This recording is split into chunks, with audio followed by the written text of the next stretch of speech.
Hey everyone, I'm Zaptie, and I'm going to be filling in for Pyro today. Don't really see a point in giving any further ado, so let's just get right into it. So bad it's good. If you've been on the internet for longer than 3 weeks and talked about any form of media with more than 4 people, you've undoubtedly heard this used to describe something. Perhaps it was a song, or a movie, Hi babe, or a YouTube video. My daughter looks worryingly similar to Madeline McCann. It's a feeling that we simply know when we feel it. And so bad it's good, to me, is one of the most frustrating phrases that I regularly hear, as it technically doesn't make sense, and yet it can be a perfect descriptor. There are a huge amount of things that fall under this blanket term. A large majority of media referred to with this prestigious title is movies, all of varying quality. Now there are several classic, as Chris Stuckman calls them, hilariosities, many of which you've probably at least heard of in passing. 2003's The Room is perhaps the most famous, be it for the hilariously overlong sex scenes, the bizarre amount of football passing, the incredible dialogue, He hit you? He didn't know what he was doing. Are you okay? Well, I don't want to marry him anymore. What? or the entirety of Tommy Wiseau's existence. I did not hit her. It's not true. It's bullshit. I did not hit her. I did not. Oh, hi, Mark. This is a movie that's practically impossible to watch alone, as it simply feels awkward when some of the ridiculous shit happens, especially the aforementioned sex scenes. But in a group, it's perhaps the best time you'll ever have, especially if you're intoxicated. Nothing makes sense. Various storylines are introduced and then swiftly abandoned, ranging from why this character is busy when he's sitting in a parked car in the middle of the day, to I definitely have breast cancer. never being followed up on, to a drug purchasing subplot that lasts for exactly one scene of largely repeated dialogue. Where's my money? Where's my money? Where's my money? Where's my fucking money? Where's my fucking money? I owe him some money. What kind of money? I owe him some money. What kind of money? What kind of money? Just To who the actual fuck this man is. He doesn't get any introduction, he just fucking waltzes right into the party and starts chatting some shit. You make me sick. Who the fuck are you? It's truly a fascinating disaster of a film, and I cannot recommend it enough. Another oft-quoted film matching this description is Troll 2. Some of you may have seen this, or perhaps even seen the original Troll, which only serves to make this sequel more fascinating. The first Troll movie is an admittedly forgettable, pretty shit movie where the Potter family, and yes, there are not one but two characters named Harry Potter, and this movie predates the books by about 10 years, but essentially, it's a weird fantasy movie with, you guessed it, trolls in it. Now, Troll 2, logically, would be a sequel to Troll, but it isn't. In fact, it was entirely produced under the name Goblins, which would have been far more appropriate considering the word troll is never said at any point in the film, while goblin is uttered numerous times. And this has essentially been a build-up show clip you've all probably seen in some way, shape, or form. They're eating her. And then they're going to eat me. Oh my God! Having seen the entirety of Troll 2 on more than one occasion, I can honestly say this portion of the film is the primary thing that earns its reputation in my eyes. The rest of it's undoubtedly an irreparable mess, and while there are a few other chuckle-worthy moments here and there, the legendary cry of "Oh my God!" is really the main thing worth watching for. Interestingly enough, there's actually a 2009 documentary about this clusterfuck of a film called Best Worst Movie, which was actually made by Michael Stevenson, the main kid in Troll 2. If you can track down a copy of it and you're interested in that kind of thing, I'd definitely recommend that too, as it's actually very, very interesting. Beyond this, we have some things that are so incompetently made that calling them films is a bit of a stretch. Things like The Amazing Bulk, Oogie Loves in the Big Balloon Adventure, and Jurassic World. These films have a similar sense of ironic entertainment value simply due to the hilarious level of incompetence displayed by everyone involved in each of their productions. James Nguyen's Birdemic might be the leader of this pack, with audio like this. Hi.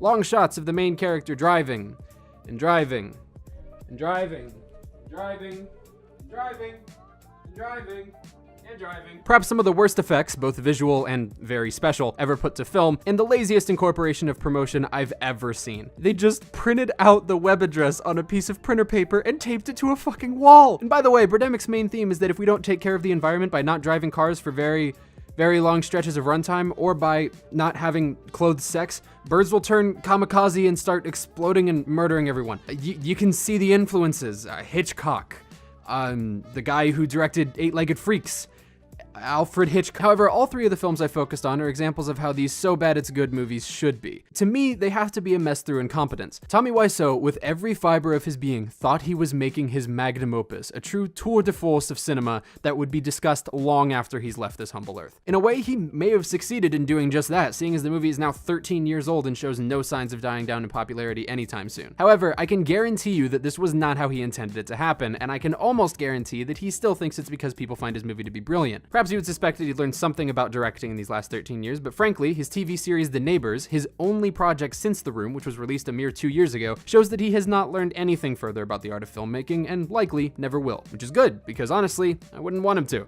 I like my wife so nice and oblivious. Troll 2 was just a shit movie. There's really no nice way to put that, and there's no credit to give. It was never going to be good even when it was called Goblins, but it ended up being so astoundingly bad, likely due to the production crew giving negative fucks about how the product ended up, that a lot of people found some joy in it. The most sizable disaster, Birdemic, was made as a labor of love by James Nguyen, and his passion and drive for a project that ended up being so terrible is genuinely admirable. It took nearly 4 years to make, as Nguyen funded the whole thing through his day job, which caused more than a few financial problems. Filming took 7 months in order to work around actors' schedules, with Tommy Wiseau certainly doesn't bother to do, and the visual effects alone must have taken at least a year for him to do by himself. At least. Birdemic is a disaster, but it's a disaster that was meant to be a masterpiece. These movies, in my opinion, are the best kinds of so bad it's good movies. The Neil Breens, whose 3 films are funnier than anything the Wayans brothers have done in a decade. The Ed Woods, whose Plan 9 from Outer Space might have been the first movie to be given this title. One thing sure, Inspector Clay's dead. Murdered. And somebody's responsible. I proudly own it on Blu-ray and I've seen it 6 times. That is not an exaggeration. It's incredible, highly recommended. There's random footage of Bela Lugosi as a vampire and very human-looking alien. This shit, it's weird. I love it. But the biggest problem with this label is that people have started trying to exploit it ironically, going out of their way to make low-budget garbage movies with terrible effects, writing, acting, and editing. The ironically awful shit just turns out to be unwatchable and frequently ensures to cast actors who have long been out of work for the sake of a joke, maybe? Be it truly horrible actors or some that are genuinely entertaining and have just dried up. And unfortunately, one of the biggest defenders to do this was James Nguyen. If nothing else can be said for Wiseau, it's that ignorance is bliss. It's hard to tell if he truly knows why people love The Room. Sometimes he seems as though he understands that it's because it's so bad. Other times he seems convinced that people saw it how he did and think it's legitimately brilliant filmmaking. On the other hand, Nguyen, unfortunately, became completely aware of why Birdemic was such a success, and as a result, created a sequel that lacked everything that made the original fun.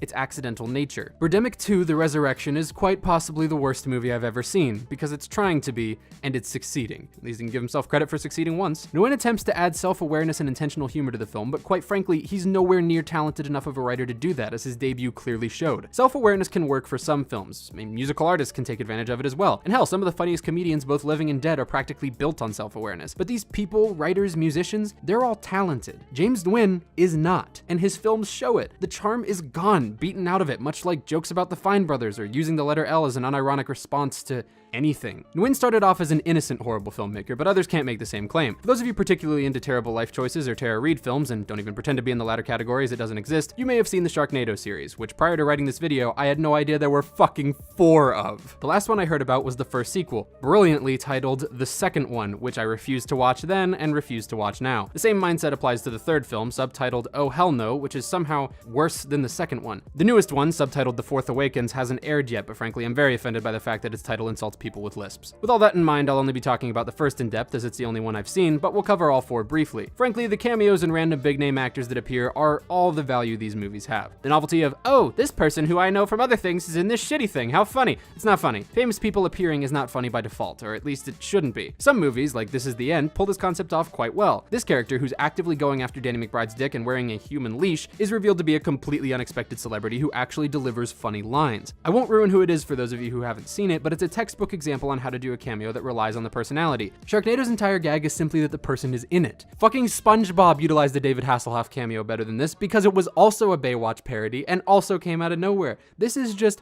it was David Hasselhoff. It's not fucking funny. Okay, David Hasselhoff isn't even in the first Sharknado movie. I'm getting completely off mission. The first Sharknado is genuinely terrible. I'm sure you didn't need me to tell you that. Oh, wait.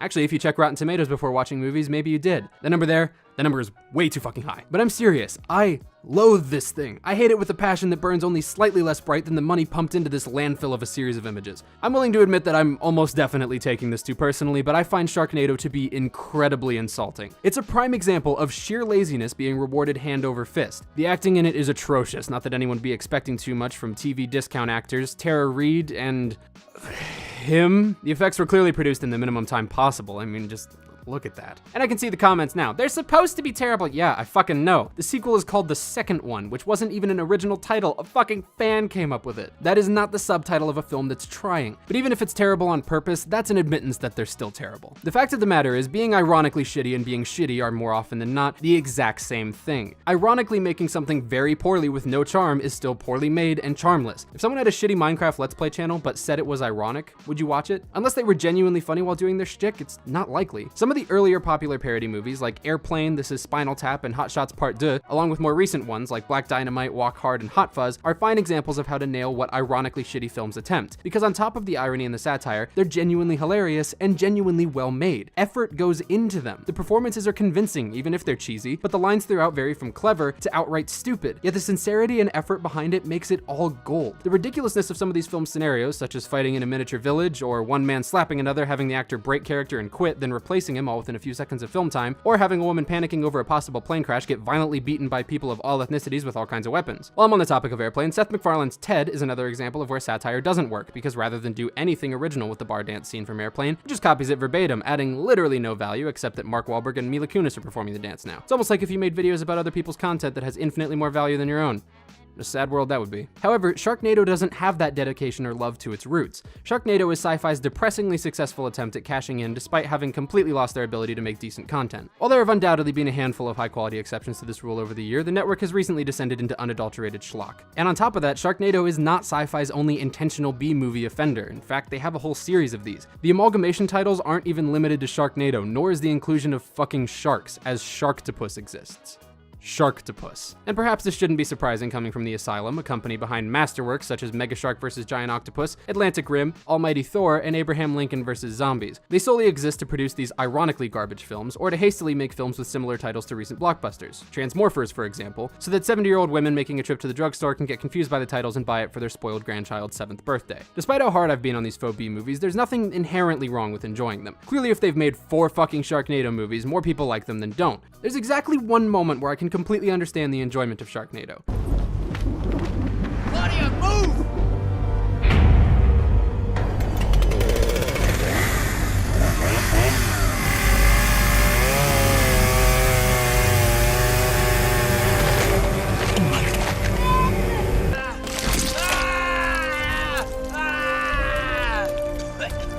Because that scene is fucking ridiculous and actually pretty funny to me. Yet my main wonder is how the fuck you even made it that far when it's literally at the end of the movie. Did you not get bored in the first like 30 minutes and shut it off? I initially did. For me, movies that are so bad they're good are a dish best served while heavily intoxicated. Seeing as I've actually watched Sharknado while quite drunk, I can safely say that it did nothing but piss me off, while the other films I've mentioned had me crying of laughter. There's obviously no correct perception on what so bad it's good actually is. It's one of those know it when you see it things, and it really does vary from person to person. But the fact of the matter is, you deserve better terrible movies. Movies where the director, through and through, put their heart and soul into it, only to have both completely obliterated by the 2% Rotten Tomatoes rating and their name changing from meaning essentially nothing into a synonym for untalented. As much as we'd like to pretend it's not true, failures are entertaining. And with that said, Sharknado is not a failure. The biggest thing that makes a movie, any movie, enjoyable, at least in my opinion, is heart. Sure, that doesn't always apply on an emotional level, as Crank 2 is one of my favorite movies ever made, and they certainly weren't going for a heartstring tug with that one, but the passion and effort put into making that film is very clearly displayed. As I mentioned earlier, the same goes for Hot Fuzz, Black Dynamite, Airplane, all these movies. I find it incredibly difficult to enjoy any form of media if I can blatantly tell that it was lazily slapped together for the hope of a quick profit. And frankly, calling Sharknado lazily slapped together is an insult to laziness, slapping, and things being conjoined. So perhaps rather than watch a soulless cash grab that features more washed up actors than it does terribly rendered sharks, maybe opt for a film in which a polygamous man is in an emotionally and physically abusive relationship with a pair of laptops. I can pretty much guarantee you will have a much,